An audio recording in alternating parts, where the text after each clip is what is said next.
Well, as somebody once said, children now become gray at 3. They have acquired so much information about the world by the age of 3 that they're in a sense senile. And this vast amount of data that they are fed daily by TV upsets their attention span, for example. One of the effects of TV is to shorten the amount of time that people can pay attention to anything. And so young people today in America, for example, have very, very short attention span. They have to change the subject or whatever they're talking about very quickly. There's a new kind of humor that exists in America called the one-liner. We used to have jokes, stories, but no more, only one-liners now, and there isn't time to tell jokes in America. And nobody would be listening at the end of the joke. There have been calls here for bans on advertising during children's programs. Do you agree with that? This raises another great big subject. Advertising is the major art form of the 20th century. It is really a very high art form which has got misclassified as merely commercial. Children love advertising because the ads are better made than the programs. And any child spontaneously watches advertisements preferably to the program, simply because the advertisement is better made. Yes. Yeah, go ahead. If broadcasting is such a potent medium as you've suggested, do you think broadcasters should be allowed to regulate themselves, as has been suggested in an inquiry here? Yes, I think that's the desirable pattern, instead of censorship from the outside. But what is needed is not only concern about the regulation of programs and content, but regulation of the media themselves. Because since these forms, like press, radio, television, since these forms represent really huge extensions of our own bodies and our own nervous systems, we need a kind of ecology or equilibrium or balance among all these services.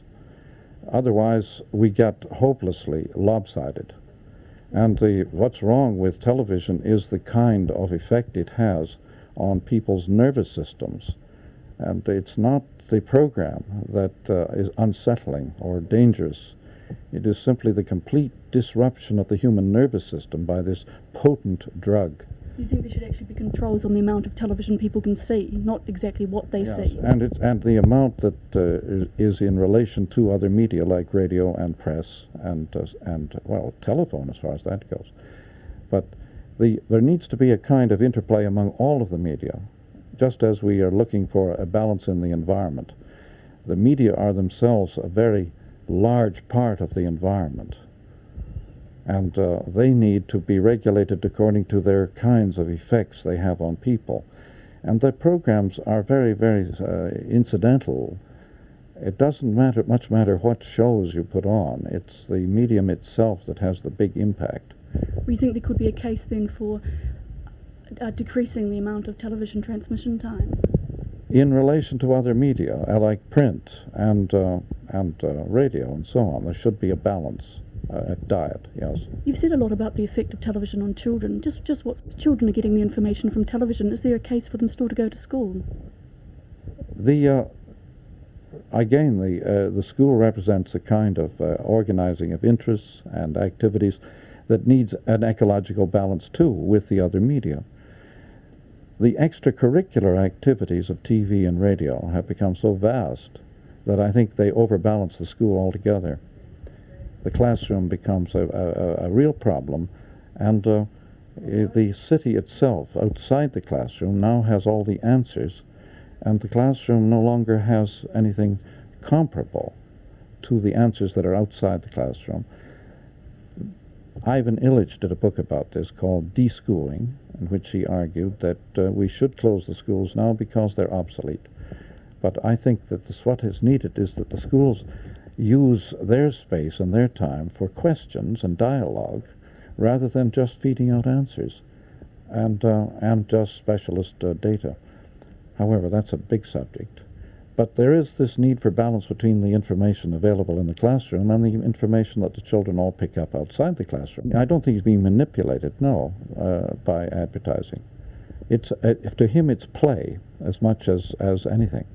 So you don't think there's a case for banning advertisements during children's programs? I think it's a subject that needs lots of talking over. Yes, it's not a simple subject. I don't think very many people have thought about advertising as a serious art form. The great folklore of the 20th century is advertising. Thanks very much. Just look at the reporter. If you just Yeah. look at me, so this is, we can cut Yeah. parts of it together, Okay. cut it out, and then Right. it's the way the film's going to be. Now we appear to be talking. I think you're not meant to be talking, I think I'm meant to be We're talking. supposed to be talking.